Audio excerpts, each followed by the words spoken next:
Это начинается с одного тихого момента на вашей кухне.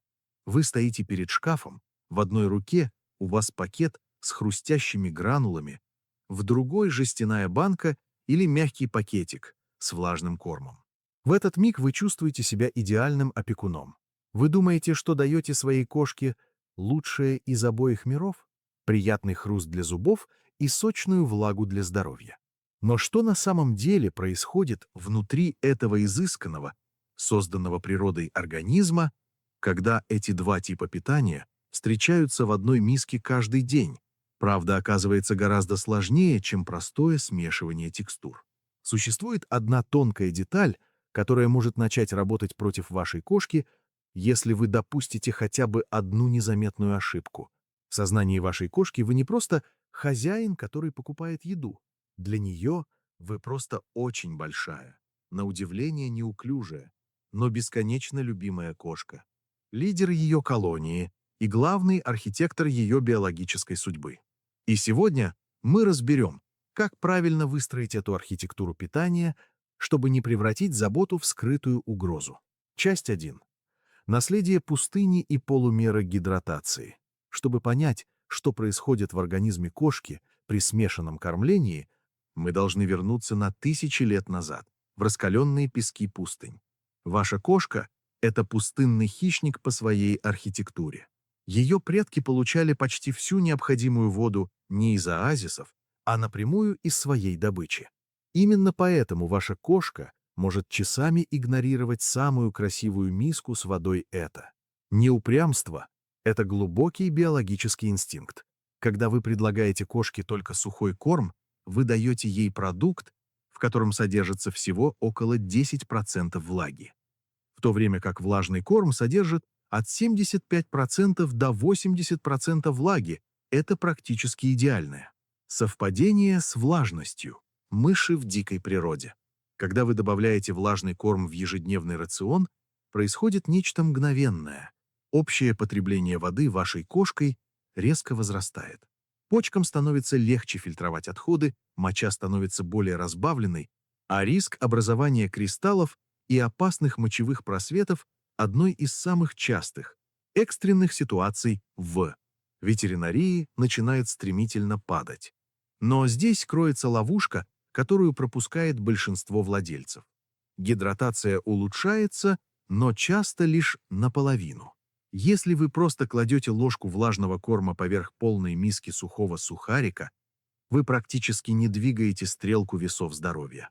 Чтобы реально защитить мочевыделительную систему, влажная часть рациона должна быть значимой порцией, а не просто декоративным гарниром. Смешанное кормление работает на благо почек только тогда, когда вы относитесь к влажному корму как к полноценной части трапезы. Часть 2. Опасная математика калорий. Смешанное кормление часто превращается в ловушку, и это никак не связано с качеством самих продуктов. Все дело в числах. Когда вы кормите кошку чем-то одним, контролировать порцию легко. Но как только в игре появляются два вида корма, 98% владельцев перестают использовать мерные стаканы и начинают кормить на глаз. В этот момент калории начинают накапливаться с пугающей скоростью. Полная порция сухого корма плюс целая банка влажного часто составляют гораздо больше энергии, чем вашей кошке реально нужно на сутки. Поскольку кошки – облигатные хищники, их организм практически не имеет биологических механизмов для эффективного использования тяжелых углеводов, которыми часто перегружен сухой корм. Весь этот избыток не превращается в энергию, он тихо откладывается в виде жира. Это одна из главных скрытых причин ожирения у кошек, находящихся на смешанном питании. Кошка не жадная, просто два разных продукта превратились в два полноценных обеда. Вместо одного сбалансированного рациона. Исследования центров кошачьего питания показывают, что кошки, имеющие свободный доступ к высокоуглеводному сухому корму, гораздо более склонны к набору веса. Решение этой математической загадки простое, но его почти никто не применяет. Вы не должны давать полную порцию каждого вида корма. Вам нужно разделить дневную норму калорий между ними. Влажный и сухой корм в сумме должны составлять еду на один день, а не на два. Часть 3. Конфликт интересов зубы против кишечника. При правильном подходе смешанное кормление создает уникальный синергетический эффект, потому что влажный и сухой корм выполняют внутри кошки совершенно разные задачи. Влажный корм– это тяжелая артиллерия для здоровья. Он поставляет влагу, высокий уровень белка и низкую углеводную нагрузку, для которых и было создано тело кошки. Он поддерживает почки, мочевыводящие пути и помогает сохранять тело под жаром. Сухой корм, в свою очередь, часто ценится за его небольшой механический бонус. Хруст гранул может помочь немного уменьшить поверхностный зубной камень. Однако здесь важно быть реалистами. Этот эффект довольно скромен и никогда не заменит настоящий уход за зубами. В теории смешанное питание позволяет закрыть сразу несколько потребностей. Влагу и белок из влажного корма, удобство и легкий хруст из сухого. Но проблемы начинаются тогда, когда баланс смещается слишком сильно в сторону сухариков. В этот момент все преимущества влажного корма для пищеварения начинают исчезать под углеводной нагрузкой, которую кошка не может эффективно использовать. Запомните, эти два продукта-партнеры, но не равные доли. Влажный корм должен играть главную роль в поддержании здоровья, в то время как сухому отведена лишь вспомогательная роль. Часть 4. Тишина на кухне. Как еда меняет поведение. Ваша кошка кричит, как только вы заходите на кухню. Она вдыхает еду так, будто ее собираются украсть. Она будит вас в 4 утра, требуя добавки. Большинство владельцев списывают это на сложный характер, но часто причина кроется в самой миске. Рационы, состоящие только из сухого корма, перевариваются очень быстро. Желудок кошки пустеет уже через несколько часов, и она снова начинает чувствовать голод, что заставляет ее попрошайничать и нервничать.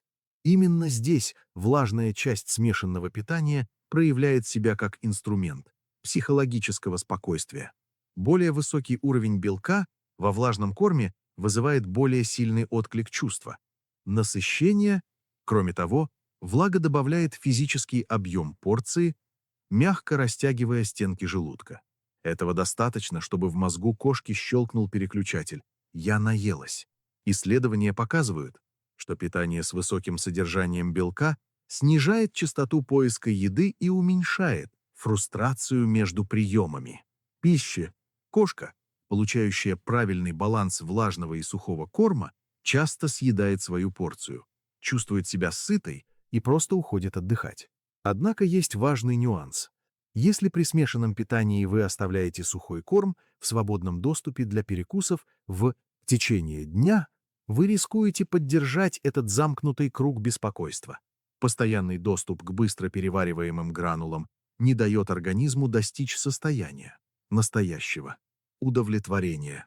Смешанное кормление успокаивает кошку только тогда, когда оно структурировано в четкие приемы пищи. Часть 5. Роковая ошибка, которую совершают почти все.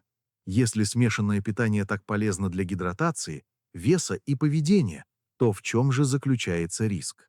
Существует одна ошибка, которую большинство людей совершает, даже не задумываясь. Они смешивают влажный и сухой корм в одной миске и оставляют их стоять.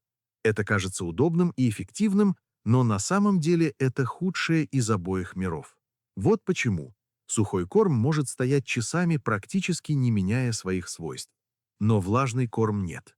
Как только влажный корм достигает комнатной температуры, бактерии начинают размножаться с невероятной скоростью. В теплом доме это окно безопасности может составлять всего от 1 до 2 часов.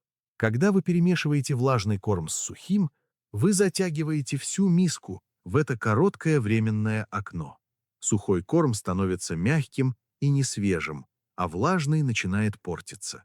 Кошка, которая решит перекусить, через пару часов может съесть то, что уже небезопасно, даже если на вид и запах вам все кажется нормальным. Правило простое. Подавайте влажный корм как отдельную порцию во время приема пищи и никогда не оставляйте его более чем на 2 часа. Если ваша кошка привыкла понемногу грызть корм в течение дня, держите сухие гранулы отдельно и в сухом виде. Пусть влажный корм будет свежей трапезой по часам. Любые неиспользованные остатки влажного корма нужно немедленно закрыть и убрать в холодильник, использовав их в течение 48 часов. И еще одна деталь, которую многие упускают. Холодный влажный корм прямо из холодильника менее привлекателен для кошек. Биологически они тянутся к пище, температура которой близка к температуре тела свежей добычи. Немного теплой воды или несколько секунд подогрева вернут еде вкус жизни и сделают ее идеальной для вашего маленького хищника. Вы ее голос, ее здоровье. Смешанное кормление – это не ошибка. Если делать это правильно, вы действительно даете своей кошке ту влагу и белок, для которых было создано ее тело, сохраняя при этом удобство сухого корма. Разница между тем, чтобы помогать своей кошке и тихо вредить ей, сводится всего к 2 вещам. Как вы рассчитываете калории и как вы обращаетесь с влажным кормом после открытия банки. Наведите порядок в этих пунктах, и вы не просто будете кормить свою кошку, вы станете настоящим хранителем ее здоровья, долголетия. Посмотрите на свою кошку прямо сейчас. Она доверяет вам каждую клетку своего тела. Сделайте ее завтрак не просто едой, а осознанным выбором в пользу жизни без болезней. Начните разделять миски и измерять порции уже сегодня, и вы увидите, как ваш пустынный хищник расцветает в лучах вашей осознанной заботы.